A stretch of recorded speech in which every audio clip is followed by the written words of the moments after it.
ইসলাম যদি পৃথিবীতে আসে, যদি বাংলাদেশে কায়েম হয়, তাহলে হিন্দু খ্রিস্টান বৌদ্ধ ওদের কি হবে?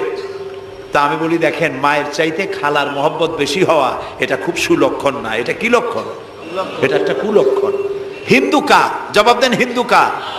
খ্রিস্টান কার? বৌদ্ধ কার? ইহুদি কার? আমরা কার? আর এই কোরআনটা আল্লাহ তাআলা। কয় যে তা ঠিক, কিন্তু কোরআন তো 1400 বছরের পুরানা। এই পুরানা জিনিস দিয়া এই বিজ্ঞানের যুগে এটা চলবে কেমনে? কেমনে আমরা একসাথে থাকবো? বলি, ভাই, সূর্যটা কতদিনের পুরাতন কন্ত দেখি? কয় তা তো কোটি কোটি বছরের পুরানা। তো কোটি কোটি বছরের পুরানা সূর্য আগের মতো তাপ দেয় না ঠান্ডা ঠান্ডা ভিজা ভিজা লাগে?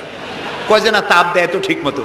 তো তাপ যদি ঠিক মতো দেয়, সেই তাপ কি শুধু মুসলমানে পায় না হিন্দুরাও পায়? এই কোরআন শরীফ দিয়ে যদি আইন তৈরি হয়, তাহলে হিন্দুর কোনো অসুবিধা হওয়ার কথা? খ্রিস্টানের, মেয়ে লোকের, পুরুষের কারো কোনো অসুবিধা হবে?